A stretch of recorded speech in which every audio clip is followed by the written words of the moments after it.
But isn't that interesting? The disciples said, "Teacher, don't you care if we drown?" And you know what? That kind of is interesting, and that's kind of like us. Whenever you are in a storm, maybe not on a water situation, but when you're in a storm of your life, a lot of times we will say, "Jesus, I'm going through the storm. Where are you? Don't you care if I drowned?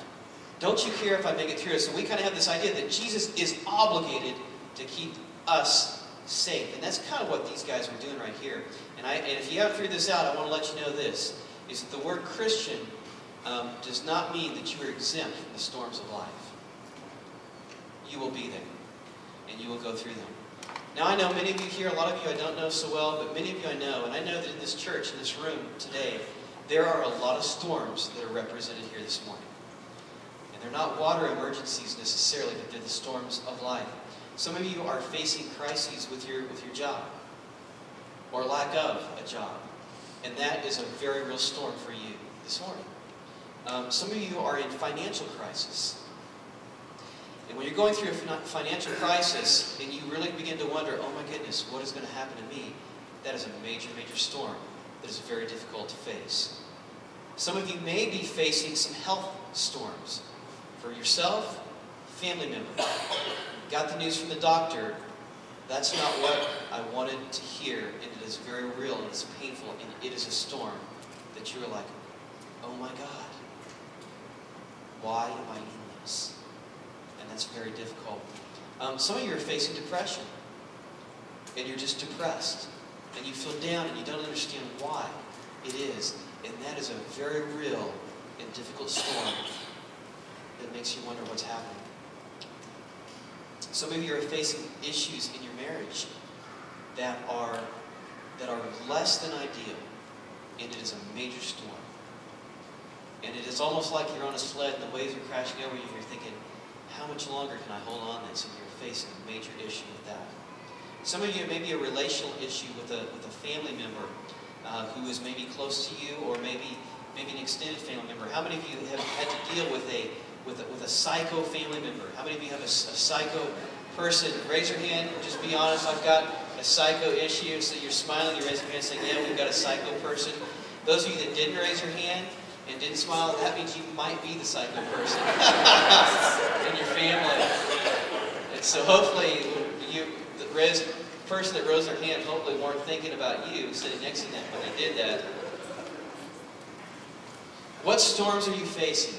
Well, this is what we're going to do today. Is we're going to talk about what to do when you're in the storm and what can happen. And here's 3 things I want to tell you. You can follow along your notes. Just fill these in as we go. And by the way, in your bulletin, there is a spot there that says what storm you're facing. Write down what storms you're facing. What are they? Give them a name. Give them a title. Maybe it's just a feeling that you have not given it a name yet. But just give it a name and write that down. Man, I'm facing this. This is what it is. Kind of begin to figure out what that is. There's a spot for that there. But when you're in the storm, there's 3 things that you need to remember. And number 1, the first thing that you need to remember when you're in the storm is this, that you are in the storm by His appointment. When I say His, I mean God's. You're in the storm by His appointment.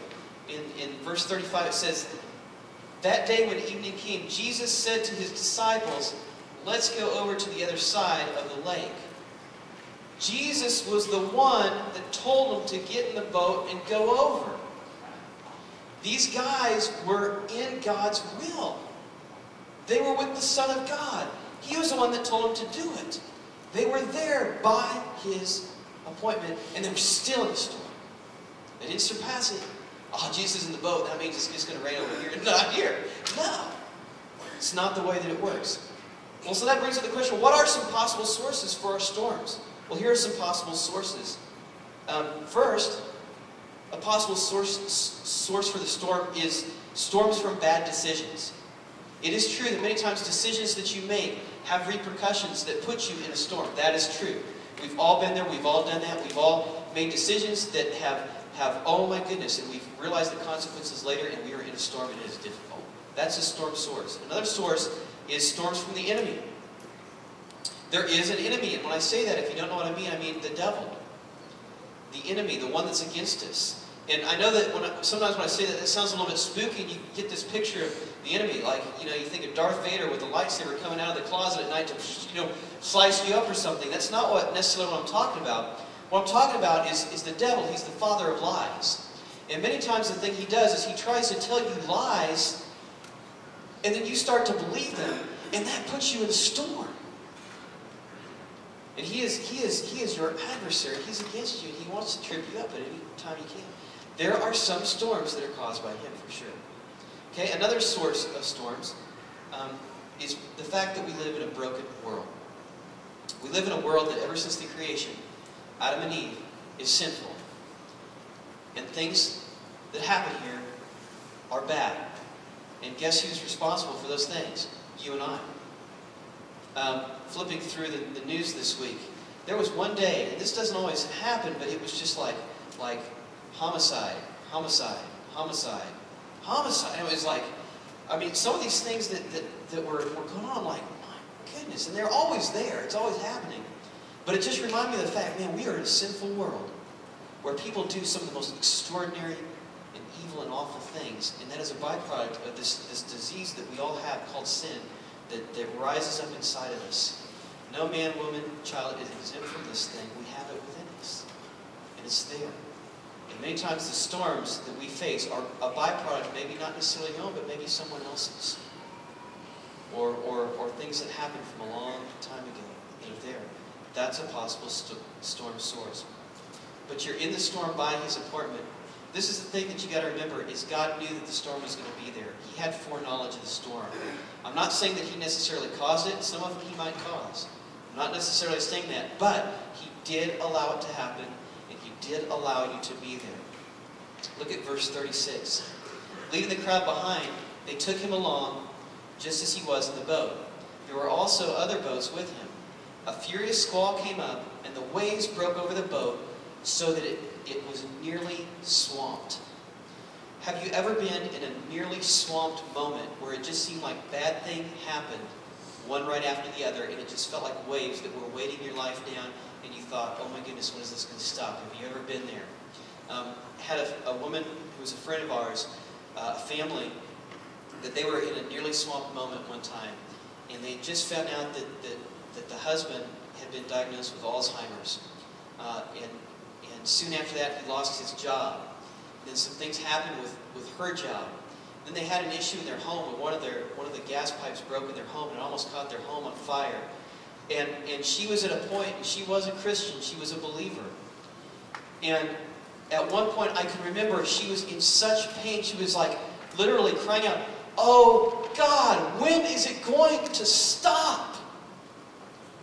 When is it going to stop? It was a nearly swamped moment. But here's the thing that we can be sure of, is that God, it's by his appointment, and he will bring about good to those who love him.